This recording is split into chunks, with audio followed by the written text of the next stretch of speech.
প্রিয় নবম শ্রেণীর ছাত্রছাত্রীরা, আজকের তোমাদের দ্বিতীয় পর্যায়ক্রমিক মূল্যায়নের একটি সেট কোশ্চেন দিচ্ছি, তোমরা বাড়িতে প্র্যাকটিস করো। পূর্ণমান থাকে 40 মার্কসের,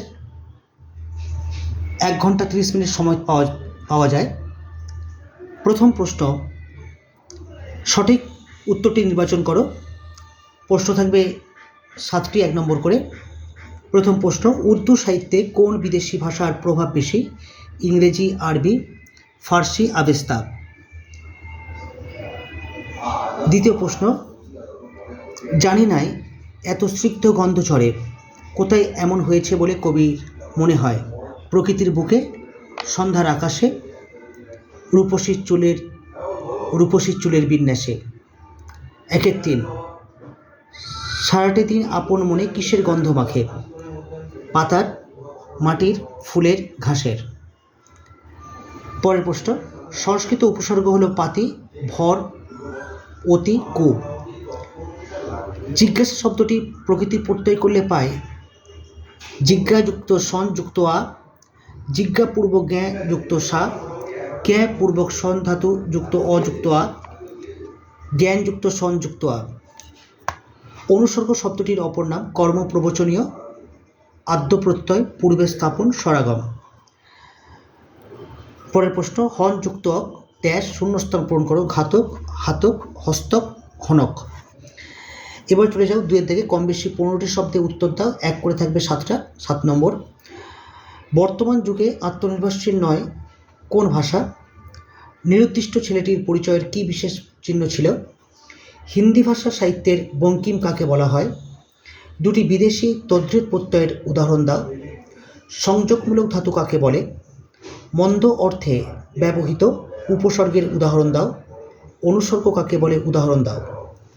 3 থেকে থাকে কম বেশি 60টি শব্দে একটি প্রশ্নের উত্তর দাও। প্রশ্নের মান 3। সংস্কৃত ভাষা আত্মনির্ভরশীল, লেখক কিসের ভিত্তিতে কথা বলেছেন?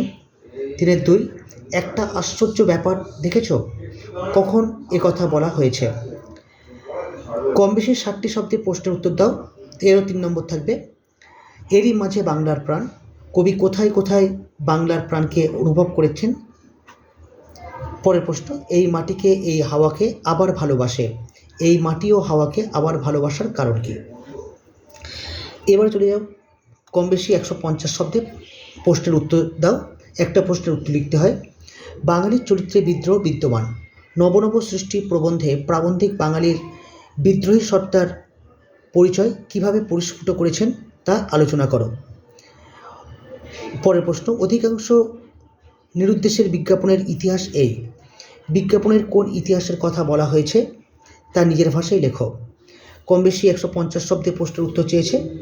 আকাশে 7টি তারা কবিতায় কবির দেখা বাংলার রূপ নিজের ভাষায় লেখো।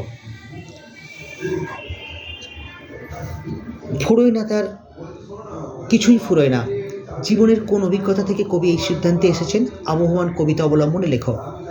এবারে কম বেশি 150 শব্দে প্রশ্নের উত্তর দাও, যেগুলো একটি প্রশ্ন। করবাস গল্পের 27শে সেপ্টেম্বরের ঘটনাটি লেখো।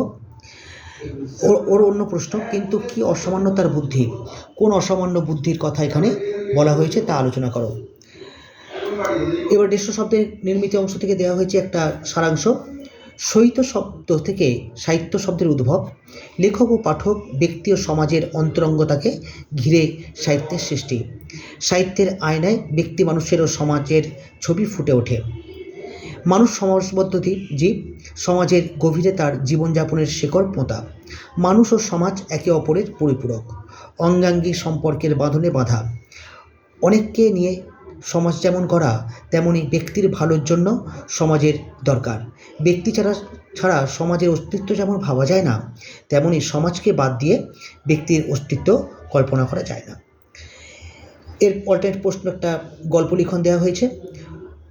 বিষয় হচ্ছে মধ্যবিত্ত বাড়ির সন্তান, চাকরির পরীক্ষায় বারবার ব্যর্থ ছাত্র সন্ধান পায় বাবাজির, সমস্যা থেকে মুক্তির অনুসন্ধান, বাবাজি কর্তৃক ছাত্রের মাথা জলে ডুবিয়ে রাখা, প্রবল চেষ্টায় ছাত্রের মুক্তি, বাবাজির উপদেশ, চেষ্টা থাকলেই সাফল্য আসবেই।